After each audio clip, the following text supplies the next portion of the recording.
Bonjour à tous. Donc, Patrice Rodien, je suis le chef de service d'endocrinologie du CHU d'Angers. Et en discutant avec Julien Abou et Madame Barthès, on a décidé effectivement de pas se contenter de parler que de cancer, mais de pathologie thyroïdienne un peu plus large. Mais on n'est quand même pas très loin du cancer quand on parle de la question du nodule thyroïdien. Alors, j'ai changé un tout petit peu le titre. J'ai appelé ça nodule thyroïdien, pas de panique. Et l'idée, c'est pas de vous donner absolument des conduites à tenir, mais les principes qui nous font adopter telle ou telle attitude, sachant que à chaque fois, ce qui est important, c'est la discussion avec entre le patient et le médecin pour adopter ensemble la meilleure décision. Ça passe pas. Si ça y est. Alors, pour schématiser, voilà, on peut dire qu'à 50 ans, 50% de la population en général a un nodule thyroïdien, plus les femmes que les hommes. Ça commence pas pile à 50 ans, ça commence évidemment, on va dire surtout à l'âge adulte. Et puis, une autre info, pardon. Une autre info importante, c'est que il y a quelque chose qui s'appelle le micro-cancer de la thyroïde. Et quand on fait des séries autopsiques, c'est-à-dire que quand on va retirer la thyroïde de gens qui sont décédés, que ce soit à 25 ans ou à 105 ans de sa belle mort ou dans un accident de voiture ou quelle que soit la cause ou d'une autre maladie, on peut trouver jusqu'à 30% des gens qui ont ce qu'on appelle un micro-cancer, c'est-à-dire une toute petite tumeur de 1-2 millimètres. Parfois, on nous signale des choses qui font 0,2 millimètres, qui sont des tumeurs non évolutives. Et donc, les objectifs quand on prend en charge un patient avec un nodule thyroïdien, ben, c'est ne pas méconnaître un cancer évolutif, ne pas rater le diagnostic important d'un cancer qui serait évolutif et éviter d'opérer trop de monde, puisqu'on vous dit 50% de la population a des nodules dans la thyroïde.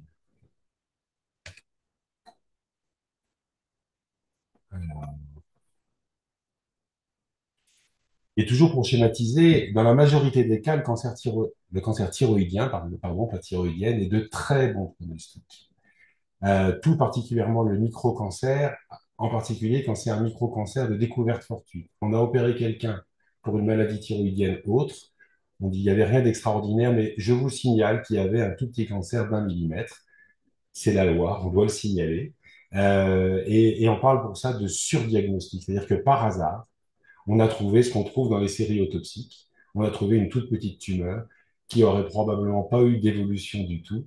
Et donc on a envie de dire, il vaudrait mieux ne pas le savoir, mais on l'a vu, on le signale.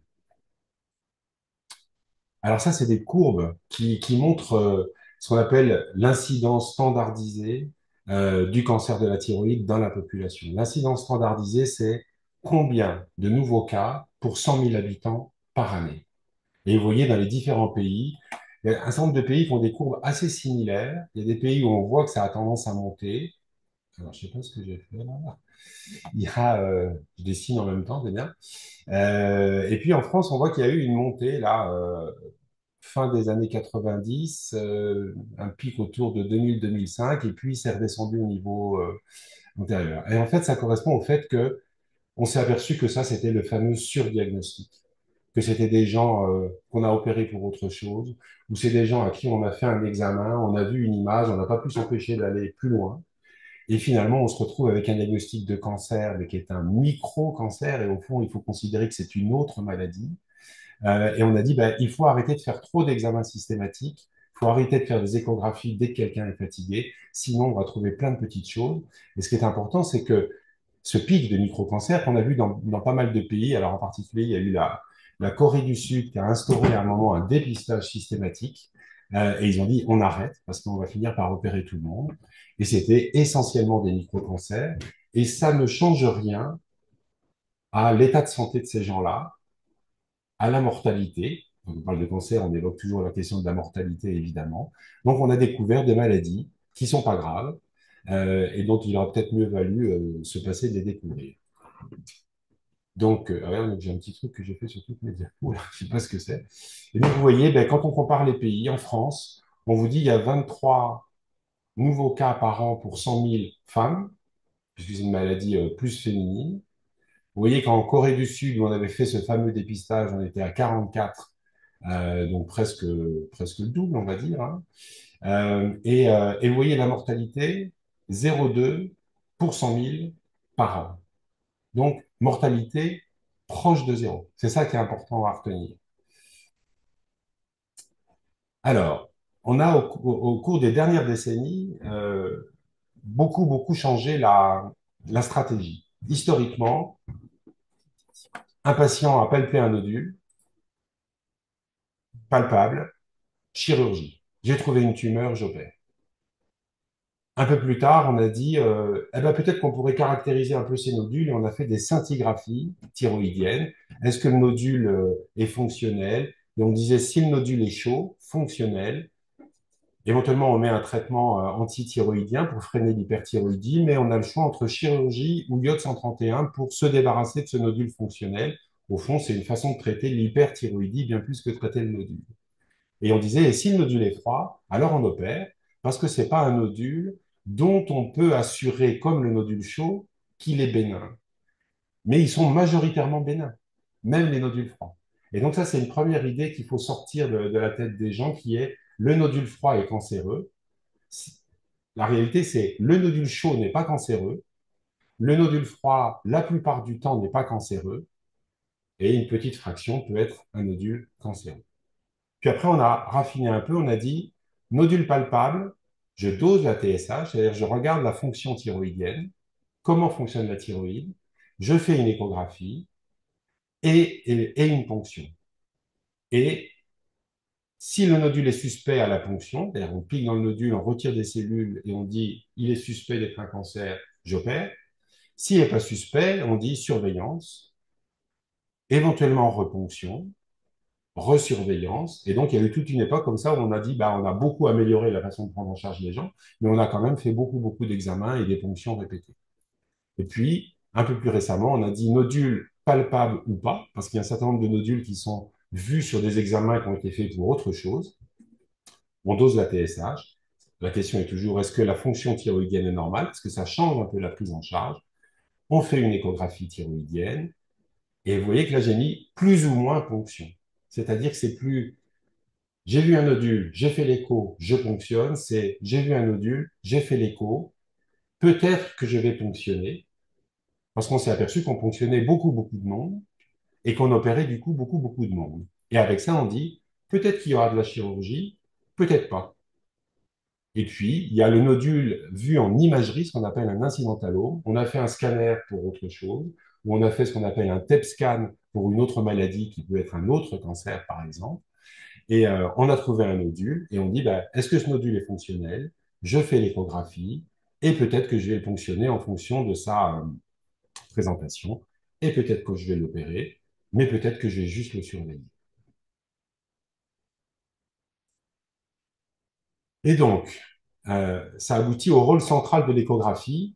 C'est très dépendant de l'examinateur, c'est très dépendant de l'habitude, de l'expertise de la personne qui fait l'échographie. Ça a l'air un examen très simple. L'interprétation, elle n'est pas si simple. Et on se méfie beaucoup d'un compte-rendu d'échographie qui dit nodule de 3 cm sans nous le caractériser, par exemple. Ou nodule stable sans nous dire combien il mesure et combien il mesurait il y a un an. Et avec ça, on va décider quel nodule doit être ponctionné parce qu'il y a des éléments qui nous font penser qu'il est un peu plus à risque que les autres d'être un cancer de la thyroïde. Et quels sont les nodules qu'on ne doit pas ponctionner parce qu'on est certain ou quasiment certain. Faut que j'admette quelqu'un, c'est ça? Non? Non? Ah, pardon. OK. Parce qu'on est certain ou quasiment certain que ce n'est pas un cancer sur les critères échographiques. Et donc, l'idée, c'est éviter le surdiagnostic. Le surdiagnostic, c'est une chirurgie pour quelque chose qui n'évolue pas vraiment, une lésion indolente. Le diagnostic de micro-cancer chez quelqu'un qu'on a opéré. On l'a opéré pour un nodule qui était bénin. Et on dit, ah ben, à côté, il y avait un tout petit truc qui était malin, qui était un micro-cancer.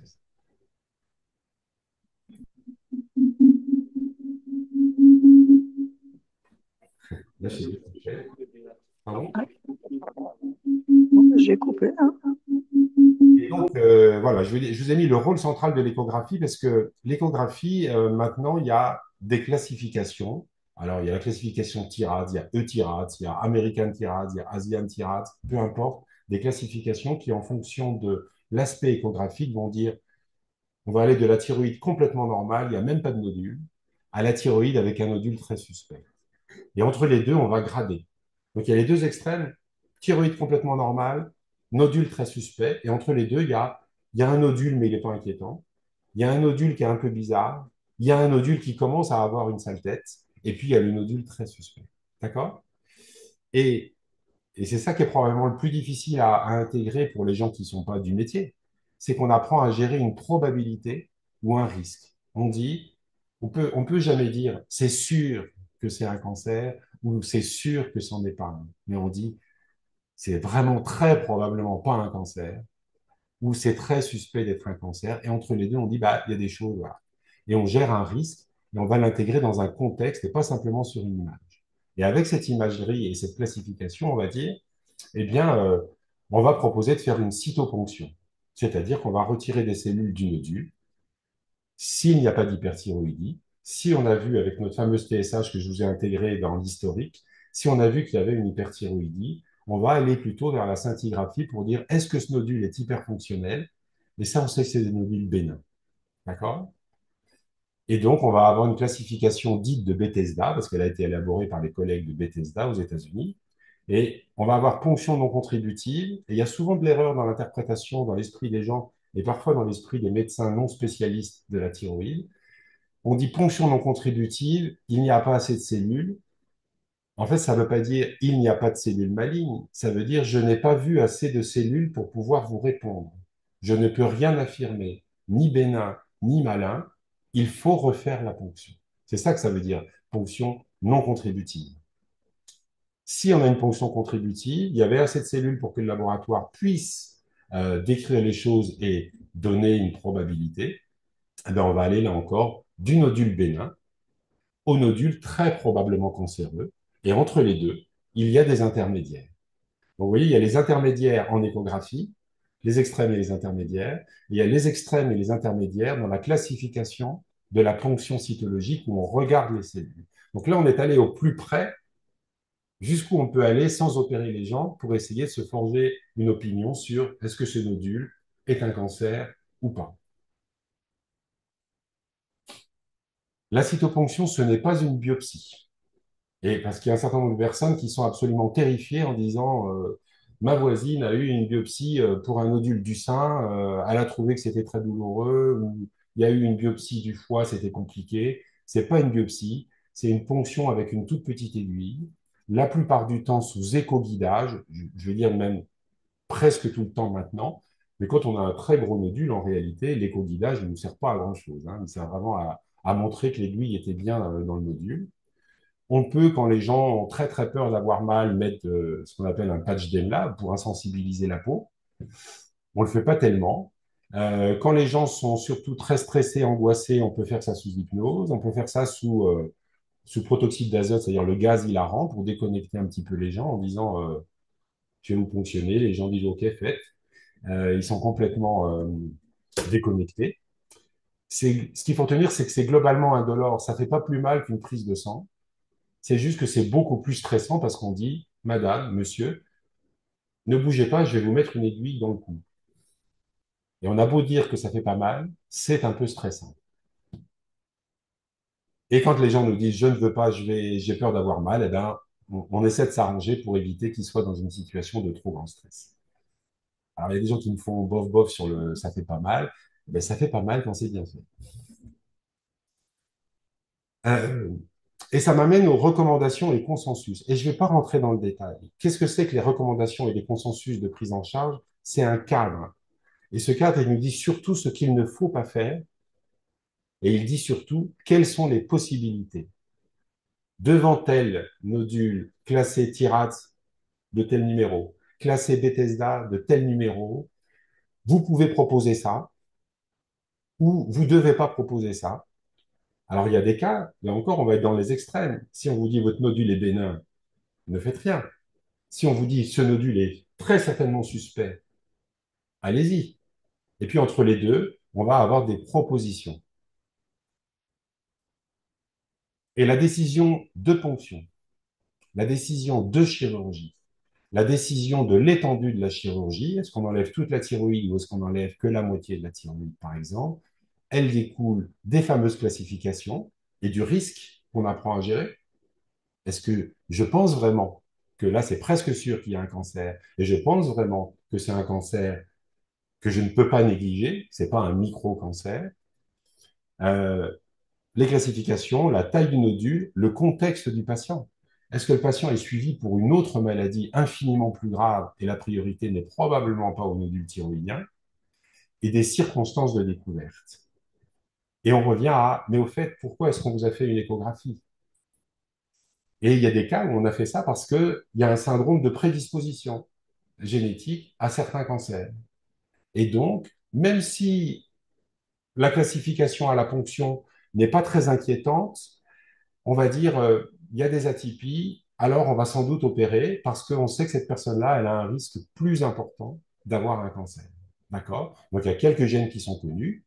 Et puis, ça va être aussi les conditions où on a identifié ce nodule. Mais quand on voit un nodule qui a été repéré sur un TEP-FDG, donc les fameux examens qu'on fait en particulier dans les diagnostics ou suivis de patients avec une pathologie cancéreuse, ben, un nodule qui fixe au TEP-FDG a un risque un peu plus important d'être un cancer comparé à un autre qui fixe pas, avec le même niveau de classification à la ponction. Donc, on va aller un peu plus. Même si on nous dit c'est un cas que vous pourriez surveiller, on va dire non, mais celui-là, on va l'opérer parce que les circonstances de découverte font que il nous paraît un petit peu plus suspect. Donc, vous voyez qu'on essaie de dérouler une stratégie pas à pas et au fond, aller le moins souvent possible à la chirurgie tout en se disant, mais quand il faut y aller, on y va. Alors, est-ce qu'on peut faire autre chose que la chirurgie? On nous pose souvent la question. Ben, pour les kystes, un nodule, c'est un kyste, c'est une poche de liquide, on peut l'alcooliser. C'est le kyste qu'on alcoolise, hein, c'est pas le patient, le kyste, d'accord? Et ça va dessécher la poche du kyste. Dans certains cas, on discute, et c'est très à la mode, la thermoablation, c'est-à-dire que selon telle ou telle méthode, on va en gros mettre une aiguille dans le nodule et on va chauffer ou au contraire congeler et détruire le nodule. J'ai mis que sa place était encore en cours de définition parce que c'est techniquement faisable, mais est-ce que c'est une bonne idée de faire ça? C'est là qu'on ne sait pas encore dans quel cas c'est une bonne idée et dans quel cas c'est plutôt pas une bonne idée. S'il y a une indication chirurgicale, suspicion de cancer, eh ben c'est bien une indication chirurgicale et c'est pas trop une indication de thermoablation, pour faire très très simpliste. Si je pense que c'est un patient qu'il faut opérer, il faut l'opérer. Et l'idée de je vais griller le nodule plutôt que de l'opérer n'est probablement pas une bonne idée avec les connaissances qu'on a aujourd'hui. S'il n'y a pas d'indication chirurgicale, j'ai fait mon écho, j'ai fait la ponction, et je dis que c'est pas inquiétant et qu'il n'y a pas besoin d'opérer, mais en théorie, il n'y a pas non plus besoin de proposer une thermoablation. Il n'y a pas besoin de détruire un nodule qui n'est pas inquiétant, sauf s'il est gênant pour la personne, sauf si on pense qu'il est gênant. D'accord? Et puis dans les autres pistes de réflexion, eh ben, il y a des gens qui disent, bah, après tout, les micro-cancers, puisque vous nous dites que c'est rien du tout, qu'il y a jusqu'à 30% des gens, y compris qui ont atteint l'âge de 100 ans, qui ont un micro-cancer, pourquoi on ne se contenterait pas de le surveiller? Et puis il y a des gens qui posent la question, ben, ces micro-cancers qui sont d'excellents pronostics, si on ne veut pas simplement les surveiller, est-ce qu'on ne pourrait pas essayer de les détruire par thermoablation? Mais tout ça, c'est des questions pour lesquelles on n'a pas encore la réponse, pas complète en tout cas.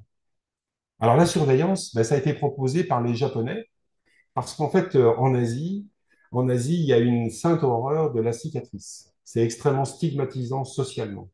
Et donc, quand on disait à ces personnes-là, un tout petit truc qui probablement ne va pas évoluer, mais il vaudrait mieux vous opérer, grosse discussion, et les gens ne voulaient pas être opérés. Et donc, il y a des médecins qui ont dit, ben, on vous propose de surveiller.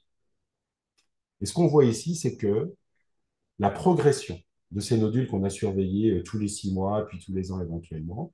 Ce qu'on voit ici, c'est le pourcentage de gens qui sont restés en dessous d'un seuil prédéterminé d'évolution. On a dit, si ça évolue de plus de 3 mm dans le grand axe ou plus de 50% de volume, on considère que ça évolue. D'accord? Et ce que vous voyez ici, c'est qu'on part de 100%, c'est le départ, et vous voyez qu'à 10 ans, ben, il y a 12% des gens qui ont une évolution si on regarde la taille. Si on regarde le volume, évidemment, ça augmente plus vite que simplement la taille, on est en trois dimensions.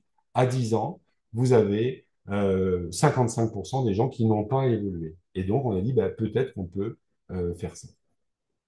Et quand on regarde qu'est-ce qui se passe pour les gens qu'on a finalement montré une évolution, ben, vous voyez qu'à 5 ans, on dit il y a 6% des gens qui ont évolué. À 10 ans, il y a 15% des gens qui ont évolué. C'est une autre façon de représenter ça.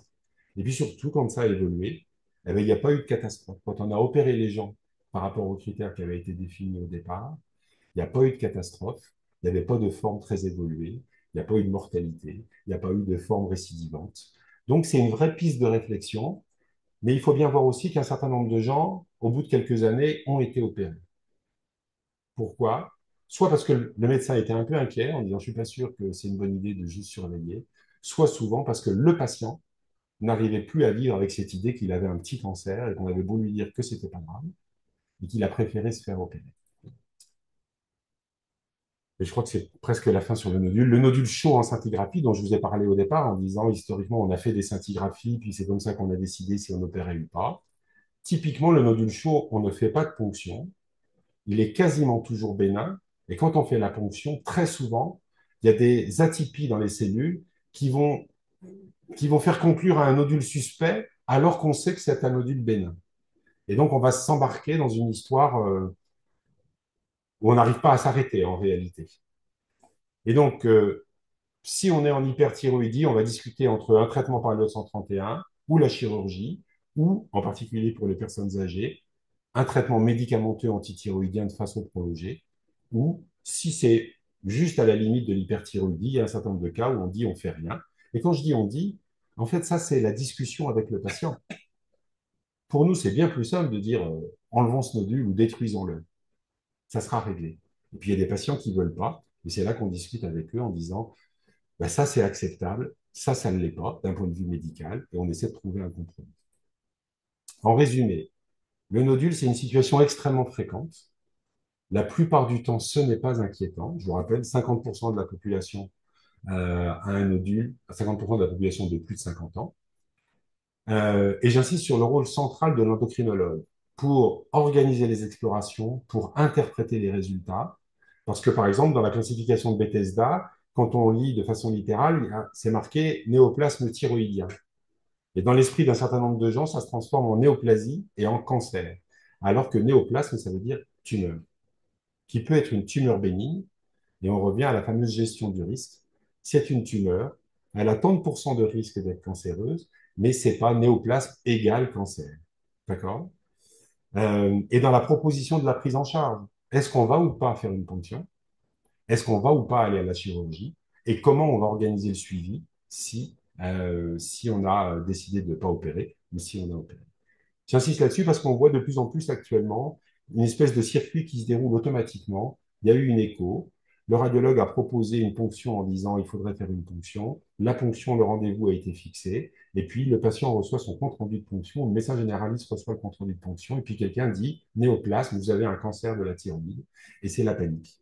Donc on se retrouve à voir en urgence des gens qu'on n'aurait pas besoin de voir en urgence, simplement parce que l'urgence, c'est de les rassurer et leur dire maintenant, on se pose, on réfléchit et on va voir ensemble ce qu'on fait.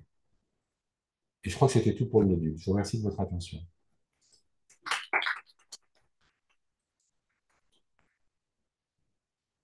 Arrêtez. Ouais, on peut faire ça.